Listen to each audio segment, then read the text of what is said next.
के लिए हो सकता है बिहार बोर्ड में सेम इसी तरह का क्वेश्चन पूछ दे या फिर दोस्तों इस पैटर्न पे तो आपको पूछेगा ही। और दोस्तों जो क्वेश्चन आपको नहीं आता है उसको स्क्रीनशॉट या फिर नोट जरूर कर लीजिएगा। तो चलिए सबसे पहला क्वेश्चन देखते हैं, ग्रेफाइट की संरचना क्या है, which is the structure of graphite. तो दोस्तों यहाँ पे आपको पूछ रहा है कि निम्न में से कौन सा ग्रेफाइट का संरचना है यानी कि स्ट्रक्चर है। तो दोस्तों इसका right answer option C hexagonal. Hexagonal जो है ग्रेफाइट का संरचना है। काफी इजी क्वेश्चन है और इंपॉर्टेंट क्वेश्चन है दोस्तों, बिहार बोर्ड में पूछा भी गया है। अब देखिए नेक्स्ट क्वेश्चन, क्वेश्चन नंबर 2, अंतः केंद्रित एकक कोष्टिका में कण के आयतन का अनुपात है, the fraction of volume occupied in a body centred cubic unit cell is. तो दोस्तों आपको यहाँ पर पूछ रहा है कि अंतः केंद्रित एकक कोष्टिका में कण के आयतन का अनुपात कितना होता है। तो दोस्तों इसका राइट आंसर ऑप्शन बी 0.68, यानी कि अंतः केंद्रित एकक कोष्टिका में body centred cubic unit cell में, जिसको हम लोग बीसीसी यूनिट सेल भी कहते हैं, आपका अंतः केंद्रित एकक कोष्टिका में कण के आयतन का अनुपात होता है 0.68। ठीक है, तो body centred cubic unit cell में 0.68 कण के आयतन का अनुपात होता है। नेक्स्ट क्वेश्चन देखिए, क्वेश्चन नंबर 3, वाष्प घनत्व का आपेक्षिक अवनयन समानुपाती होता है, the relative lowering of vapour pressure of solute is proportional to. तो दोस्तों यहाँ पे आपको कह रहा है कि वाष्प घनत्व का आपेक्षिक अवनयन किसके समानुपाती होता है। तो दोस्तों इसका राइट आंसर ऑप्शन है घुल्ले के मोल प्रभाज। यहाँ पर ये मोल है, ठीक है, तो घुल्ले के मोल प्रभाज के समानुपाती होता है वाष्प घनत्व का आपेक्षिक अवनयन, यानी कि मोल फ्रैक्शन ऑफ सोल्यूट के समानुपाती होता है लोअरिंग ऑफ वेपर प्रेशर। ठीक है, प्रोपोर्शनल होता है किसके, मोल फ्रैक्शन ऑफ सोल्यूट के। अब नेक्स्ट क्वेश्चन देखिए, क्वेश्चन नंबर 4, 1 किलोग्राम जल में कितना द्रव्यमान इथेनॉल डाला जाए कि इथेनॉल का मोल प्रभाज 0.25 हो जाएगा। आपको यहाँ पर कह रहा है what mass of ethanol is added to 1.0 kg of water to have the mole fraction of ethanol equal to 0.25। तो दोस्तों 1 किलोग्राम जल में कितना द्रव्यमान इथेनॉल डालेंगे कि इथेनॉल का मोल जो है मोल प्रभाज जो है यानी कि मोल प्रभाज कितना हो जाए 0.25 हो जाए। तो दोस्तों 4 का आपका राइट आंसर ऑप्शन सी 638.89 ग्राम, यानी कि दोस्तों हम लोग 638.89 ग्राम इथेनॉल डालेंगे तभी आपका इथेनॉल का मोल प्रभाज जो है 0.25 हो जाएगा। फिर से दोस्तों मैं कह रहा हूँ आपको सबसे पहले थ्योरी वाला क्वेश्चन को सोल्व करना है,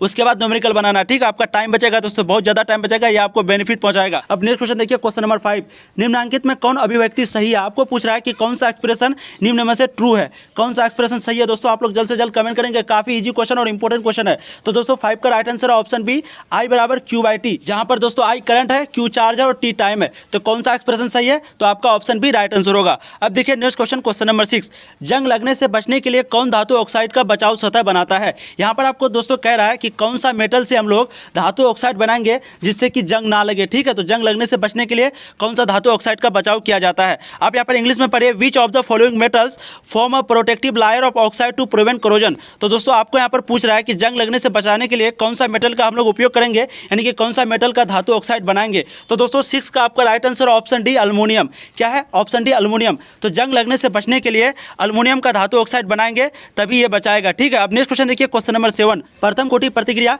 A to B के लिए अर्ध जीवन काल बराबर होता है। आपको कह रहा है the half life of first order reaction A to B is given as. तो दोस्तों यहाँ पे आपको कह रहा है कि फर्स्ट ऑर्डर रिएक्शन के लिए यानी कि प्रथम कोटि प्रक्रिया के लिए A to B के लिए अर्ध जीवन काल बराबर होता है। किसके बराबर होता है, हाफ लाइफ। आपको सिंपली हाफ लाइफ का फॉर्मूला पूछ रहा है। ठीक है, आपको यहाँ पर A और B पर ध्यान दे देना, सिंपली आपको यहाँ पर हाफ लाइफ का फॉर्मूला पुट कर देना। दोस्तों ये भी क्वेश्चन काफी इंपॉर्टेंट है, बिहार बोर्ड में पूछा भी गया है। आपका राइट आंसर होगा दोस्तों option C T half is equal to 0.693/K। इसको हम लोग क्या कहते हैं, हाफ लाइफ भी कहते हैं, अर्ध जीवन काल भी कहते हैं। तो कितना होता है, अर्धकाल जीवन का फॉर्मूला होता है 0.693/K, where K is constant. अब देखते हैं दोस्तों नेक्स्ट क्वेश्चन, क्वेश्चन नंबर 8, उत्प्रेरक पदार्थ हो जो a catalyst is a substance which. तो दोस्तों उत्प्रेरक जो पदार्थ है वो क्या करता है, प्रतिफल के संतुलन सांद्रण को बढ़ाता है या फिर एक्टिवेशन ऊर्जा को कम करता है, प्रतिक्रिया मैकेनिज्म को परिवर्तित नहीं करता है। क्या करता है दोस्तों उत्प्रेरक पदार्थ। तो दोस्तों 8 का आपका राइट आंसर है ऑप्शन बी एक्टिवेशन ऊर्जा को कम करता है। तो उत्प्रेरक जो पदार्थ है वो एक्टिवेशन ऊर्जा को कम करता है, यानी कि decrease the energy of activation. अब देखते हैं next question, question number 9, colloidal कण का व्यास इसके बीच है। यहाँ पर दोस्तों ये व्यास है, तो आपको यहाँ पर सिंपली कह रहा है कि कोलाइडल जो कण है उसका व्यास किसके किसके बीच होता है, 1 से 100 nm। यहाँ पर nm जो है आपका नैनोमीटर है। ठीक है, 1 से 100 nm या फिर 10 से 100 pm यानी कि पिकोमीटर, 1 से 100 pm यानी कि पिकोमीटर। तो क्या है दोस्तों राइट आंसर आपका, the colloidal particles have diameter ranging from. तो दोस्तों 9 का आपका राइट आंसर होगा, जो कि काफी इंपॉर्टेंट क्वेश्चन है ये। ठीक है, तो दोस्तों इसका राइट आंसर होगा ऑप्शन है 1 से लेकर के 100 nm तक कोलाइडल कण का व्यास हो सकता है, डायमीटर हो सकता है 1 से लेकर के 100 nm तक। अब नेक्स्ट क्वेश्चन देखिए, क्वेश्चन नंबर 10, भौतिक अधिशोषण यानी कि फिजिकल एडजॉर्प्शन। तो दोस्तों यहाँ पे आपको पूछ रहा है भौतिक भौतिक अधिशोषण क्या होता है, फिजिकल एडजॉर्प्शन क्या होता है। तो दोस्तों इसका right answer option A adsorbent तथा एग्जॉर्बेट के बीच कमजोर आकर्षण बल रहता है।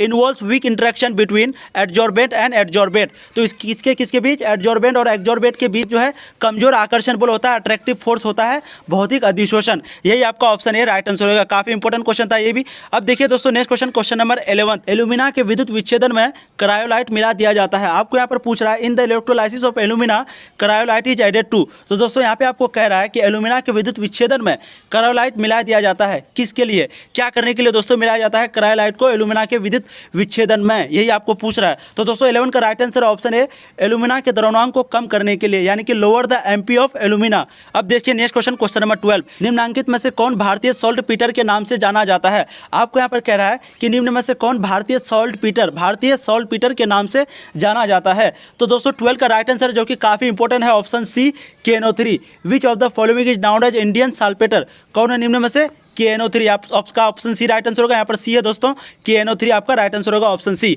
अब देखिए नेक्स्ट क्वेश्चन, क्वेश्चन नंबर 13। जल के कारापन का कारण है hardness of water is due to. तो दोस्तों यहाँ पे आपको कह रहा है कि जल का जो कारापन है वो किसके कारण होता है। आप लोग जल्द से जल्द कमेंट करेंगे, काफी इंपॉर्टेंट क्वेश्चन है दोस्तों ये भी। तो 13 का right answer option A Ca2+ Mg2+। दोस्तों मैं जितना भी क्वेश्चन कर रहा हूँ ये आपके लिए इंपॉर्टेंट ही है, ठीक है, इसलिए आप लोग जो है सभी क्वेश्चन को ध्यान से जरूर देखिए। तो जल के कारापन का कारण क्या है, Ca2+ और Mg2+, ठीक है, कैल्शियम और मैग्नीशियम 2+ चार्ज के साथ। अब देखिए next question, question number 14। Ammonia किस रूप में कार्य करता है। अमोनिया एक्ट एज है। तो अमोनिया जो है वो किस रूप में कार्य करता है, लुईस अम्ल के रूप में, उदासीन जाति के रूप में, लुईस भस्म के रूप में, किस रूप में काम करता है। तो दोस्तों 40 का आपका right answer option C Lewis भस्म के रूप में। तो अमोनिया जो है वो लुईस भस्म के रूप में कार्य करता है। Ammonia act as a Lewis base, यानी कि लुईस भस्म। अब देखते हैं दोस्तों नेक्स्ट क्वेश्चन, क्वेश्चन नंबर 15। जब कॉपर यानी कि Cu तनु HNO3 के साथ प्रतिक्रिया करता है तो उस समय NO गैस निकलता है, यानी कि नाइट्रोजन मोनोऑक्साइड। अब देखते हैं दोस्तों नेक्स्ट क्वेश्चन, क्वेश्चन नंबर 16। इनमें से किसका क्वथनांक कम होता है। आपको पूछ रहा है which of the following has the lowest boiling point. तो दोस्तों सबसे कम क्वथनांक, यानी कि इन चारों में से सबसे कम क्वथनांक किसका होता है, ये आपको पूछ रहा है। काफी इंपॉर्टेंट क्वेश्चन है। तो दोस्तों इसका right answer option D H2TE, इसी का जो क्वथनांक सबसे कम होता है, ऑप्शन डी आपका राइट आंसर होगा। अब देखते हैं दोस्तों next question, question number 17। Chromium यानी कि Cr का महत्तम ऑक्सीकरण अवस्था है। आप चलिए नीचे आते हैं, आपका क्या ऑप्शन है। तो highest oxidation state of chromium is. तो आपको पूछ रहा है ऑक्सीडेशन अवस्था क्रोमियम का कितना है, ये सिंपल आपको दोस्तों पूछ रहा है, मैक्सिमम वाला। तो दोस्तों इसका राइट आंसर है C+6। तो क्रोमियम का कितना होता है, ऑक्सीकरण अवस्था +6, ऑक्सीकरण अवस्था क्रोमियम का +6 होता है। अब देखते हैं दोस्तों नेक्स्ट क्वेश्चन, क्वेश्चन नंबर 18। निम्नांकित में हवा में आयतन के अनुसार किस अक्रिय गैस पर्याप्त अधिक है। आपको सिंपली पूछ रहा है कि हवा में आयतन के अनुसार, किसमें हवा में आयतन के अनुसार किस अक्रिय गैस का सबसे अधिक पर्याप्तता है। Which of the following inert gas has the largest abundant by volume in air, यही आपको सिंपली पूछ रहा है। तो दोस्तों ये भी क्वेश्चन काफी इंपॉर्टेंट है। इसका राइट आंसर होगा दोस्तों ऑप्शन सी आर्गन। क्या है, ऑप्शन सी आर्गन। तो हवा में आयतन के अनुसार किस गैस का, तो आर्गन गैस का जो है सबसे अधिक पर्याप्तता है। अब नेक्स्ट क्वेश्चन देखिए, क्वेश्चन नंबर 19। किसका विटामिन B12 एक जटिल यौगिक है। Vitamin B12 is a complex of. तो दोस्तों यहाँ पे आपको सिंपली पूछ रहा है, ये भी क्वेश्चन काफी इंपॉर्टेंट है, किसका विटामिन B12 एक जटिल यौगिक है। आप लोग जल्द से जल्द कमेंट करेंगे। तो दोस्तों 19 का आपका राइट आंसर है B CO3+। किसका है, तो B12 एक जटिल यौगिक है, किसका, CO3+ का। अब देखिए नेक्स्ट क्वेश्चन, क्वेश्चन नंबर 20। इनमें से कौन डबल साल्ट है। आपको सिंपली पूछ रहा है which of the following is a double salt. तो इनमें से कौन डबल लवण है, सिंपली दोस्तों आपको यही क्वेश्चन पूछ रहा है, जो कि काफी इंपॉर्टेंट है। तो दोस्तों 20 का राइट आंसर ऑप्शन सी K2SO4 Al2SO4 3 24H2O। क्या है, आप लोग स्क्रीनशॉट इसका जरूर ले लीजिए दोस्तों। यहाँ पर K2SO4 Al2SO4 3 24H2O। तो इनमें से क्या है, ये डबल साल्ट है, डबल साल्ट मोस्ट एग्जाम्पल है दोस्तों। ये भी क्वेश्चन काफी इंपॉर्टेंट है आप लोगों के लिए। अब नेक्स्ट क्वेश्चन देखिए, question number 21। But 1 ene 3 yne में सिग्मा तथा पाई बंधों की संख्या है। आपको पूछ रहा है कि ब्यूट 1 इन 3 आयन में सिग्मा तथा पाई बंधों की संख्या कितनी है। थोड़ा सा मैं आपको ट्रिक के हिसाब से बता देता हूं। सबसे पहले देखिए ब्यूट 1 इन है तो 4 कार्बन होगा, तो देखिए 4 कार्बन हो गया। अब यहाँ पे दोस्तों आपको कह रहा है ब्यूट 1 इन, यानी कि एक नंबर पे पहले नंबरिंग कर लेते हैं 1 2 3 4, तो 4 कार्बन में 4 नंबरिंग हो गया। अब दोस्तों आपको यहाँ पर कह रहा है ब्यूट 1 इन, यानी कि पहला नंबर पे इन होगा और 3 नंबर पे आइन होगा, ठीक है, यानी कि ट्रिपल बॉन्ड। अब यहाँ पर कुछ नहीं है तो यहाँ पर सिंगल बॉन्ड है। अब दोस्तों आपको यहाँ पर कह रहा है सिग्मा तथा पाई बॉन्ड, तो सबसे पहले हम लोग पाई बॉन्ड निकालेंगे कोई भी इस तरह का क्वेश्चन में, ठीक है। तो ट्रिपल बॉन्ड में दोस्तों डबल पाई बॉन्ड होता है। पहले मैं कलर चेंज कर लेता हूँ। तो ट्रिपल बॉन्ड में जो है डबल पाई बॉन्ड होता है, ठीक है। तो यहाँ पर 2 पाई बॉन्ड होगा ट्रिपल बॉन्ड में, और डबल पाई बॉन्ड में यानी कि डबल बॉन्ड में 1 पाई होता है। तो यहाँ पर पर हो गया 1 पाई, यहाँ पर हो गया 2 पाई, तो टोटल पाई कितना है 3 पाई। तो देखिए यहाँ पर सबसे पहले ऑप्शन देखना है कि पाई कितना है, यहाँ पर 5 पाई है, यहाँ पर 2 पाई है, यहाँ पर 3 पाई है, 4 पाई है। तो दोस्तों ये तो कंफर्म हो गया कि आपका ऑप्शन भी राइट आंसर होगा। दोस्तों पाई बोन तो आपका निकल गया। अब हम लोग निकालते हैं सिग्मा बोन। थोड़ा सा आप लोग कॉन्सेप्ट को सीख लीजिए। यहाँ पर देखिए 4 कार्बन है, ठीक है, तो 1 बोन, 2 बोन, 3 बोन, यहाँ पर डबल जुड़ा हुआ था, यहाँ पर ट्रिपल जुड़ा हुआ था। अब दोस्तों जब हम लोग यहाँ पर सिग्मा बोन निकालेंगे तो सिग्मा बोन निकालने का सिंपल ट्रिक है दोस्तों, जब कोई भी बोन रहे यानी कि एक बोन से अगर जुड़ा हुआ तो वहाँ पर एक ही सिग्मा होगा। जैसे कि यहाँ डबल बोन है लेकिन यहाँ पर एक ही सिग्मा है, यहाँ पर ट्रिपल बोन है यहाँ भी एक ही सिग्मा है, यहाँ पर सिंगल बोन है तो यहाँ पे दोस्तों एक ही सिग्मा है, तो यहाँ पर टोटल 3 सिग्मा हो गया, लेकिन यहाँ पर है 7 सिग्मा। अब यहाँ पर देखिए इसको बैलेंस करेंगे तो यहाँ पर डबल बोन है, यहाँ पर सिंगल बोन है, तो ये कार्बन पर कितना होता है 4 होता है। तो दोस्तों एक बोन इधर से यहाँ पर H निकल जाएगा, तो एक इधर निकल गया, एक H यहाँ पर हो जाएगा, एक H इधर हो जाएगा, तो यहाँ पर दोस्तों 4 हो गया, 1 2 3 4, तो यहाँ पर 1 2 3 और यहाँ पर 1 2 3 3 3 6। और दोस्तों यहाँ पर इस कार्बन को जब हम लोग यहाँ पर देखेंगे तो यहाँ पर देखिए 3 इधर यहाँ पर जुड़ा हुआ, तो एक यहाँ पर बाकी, एक H यहाँ पर हो जाएगा, तो टोटल देखिए कितना H हो गया 1 2 3 4 5 6 7, तो 7 सिग्मा हो गया, 3 पाई हो गया। इस तरह से आप ट्रिक से निकालेंगे। इन सब क्वेश्चन में सबसे पहले आपको पाई निकालना, ठीक है। अगर पाई यहाँ भी 3 पाई होता, यहाँ भी 3 पाई होता, तब आपको सिग्मा निकालना। लेकिन अगर पाई यहाँ पर सिंपल ऑप्शन 1 दिया हुआ है तो सिंपली हम लोग को कुछ नहीं करना, बस डायरेक्ट आंसर लगा देना ऑप्शन बी 7 सिग्मा तथा 3 पाई। इसी तरह करके आपको जो निकालना है। अब देखिए दोस्तों नेक्स्ट क्वेश्चन नंबर 22। मैं न्यूमेरिकल बनाता हूँ दोस्तों, वीडियो काफी लंबी बन जाती है इसलिए मैं न्यूमेरिकल नहीं बनाता हूँ, ठीक है। और आप लोगों को भी इस बार न्यूमेरिकल के पीछे बिल्कुल भी नहीं पड़ना है। नेक्स्ट क्वेश्चन देखिए, वैसा यौगिक जिसमें कार्बन कार्बन के बीच की दूरी महत्तम हो। आपको यहाँ पर कह रहा है the compound in which the distance between 2 adjacent carbon atoms is the large. यहाँ पर ये 2 है TWO और यहाँ पर दोस्तों ये डिस्टेंस है। तो आपको सिंपली कह रहा है कि कार्बन कार्बन के बीच की दूरी महत्तम हो, कौन सा यौगिक है, इथेन है, इथीन है, इथाइन है, बेंजीन है।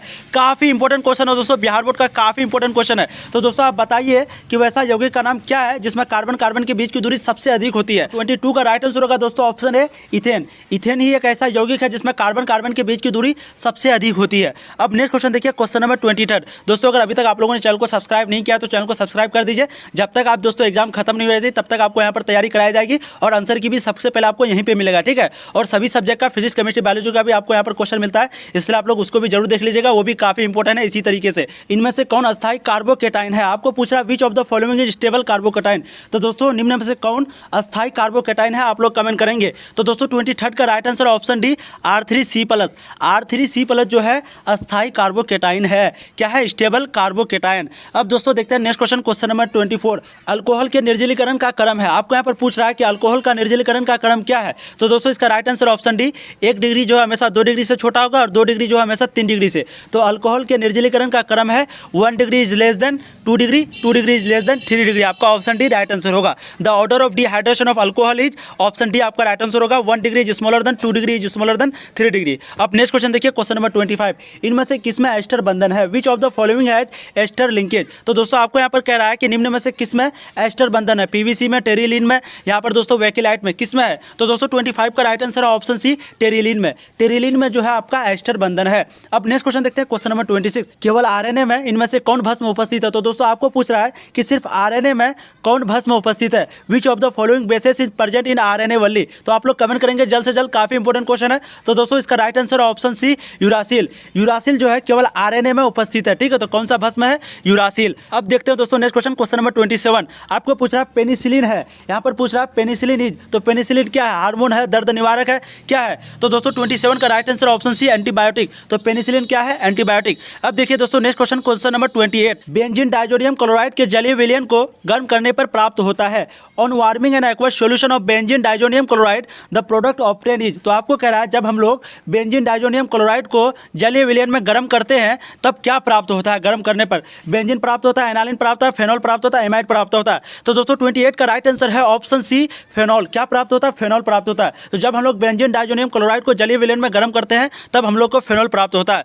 डाउट नट दोस्तों, आप किसी भी सवाल में अटक गए हो या फिर आपसे सॉल्व नहीं हो रहा है तो फिर क्या, बस आपको उस क्वेश्चन का फोटो लेना है, क्रॉप करना है और दोस्तों 5 सेकंड के अंदर, जी हाँ मात्र 5 सेकंड के अंदर आपको उस क्वेश्चन का वीडियो सॉल्यूशन मिल जाएगा। फिर चाहे आपका क्वेश्चन होमवर्क का हो, CBSE का हो, यूपी बिहार या फिर भारत के किसी भी स्टेट बोर्ड का हो, सभी का जवाब डाउटनट ऐप पर। फिर चाहे IIT, JEE, नीट या फिर क्लास 6 to 12 का किसी भी क्वेश्चन, इन सारे सवालों का जवाब मिलेगा आपको डाउटनट ऐप पर। और किसी भी सब्जेक्ट जैसे कि फिजिक्स, केमिस्ट्री, मैथ, बायोलॉजी, ये सभी सवालों का जवाब मिलेंगे आपको डाउटनट ऐप पर। साथ ही डाउटनट पर क्लास 9वीं से 12वीं के बच्चों के लिए चल रही है लाइव क्लासेस, वो भी इंग्लिश हिंदी दोनों मीडियम में। यानी अब आप पूरी पढ़ाई कर सकते हैं डाउटनट ऐप पर। 3 करोड़ से ज्यादा बच्चों का भरोसा, आप भी इंस्टॉल करें और इस ऐप का लाभ उठाएं। उम्मीद करता हूं दोस्तों ये सभी क्वेश्चन आपको काफी इंपॉर्टेंट लगा होगा। दोस्तों इसी तरह का क्वेश्चन अगर आप और भी चाहते हैं तो चैनल को सब्सक्राइब कीजिए। और दोस्तों ऑलरेडी 4-5 वीडियो करके अपलोड की हुई है सभी सब्जेक्ट का, फिजिक्स, बायोलॉजी, केमिस्ट्री का, इसलिए उसको भी आप जरूर देख लीजिए। अगर आपकी तैयारी बिल्कुल भी नहीं है तो 60 से 70% कंप्लीट हो जाएगी। और दोस्तों अगर आपकी तैयारी है तो आपका रिवाइज हो जाएगा। ठीक है, फिर मिलते हैं दोस्तों नए वीडियो में, तब तक के लिए आप पढ़ाई करते रहिए और फोड़ते रहिए। और दोस्तों डिप्रेशन लेना बिल्कुल छोड़ दीजिए, क्योंकि इस बार काफी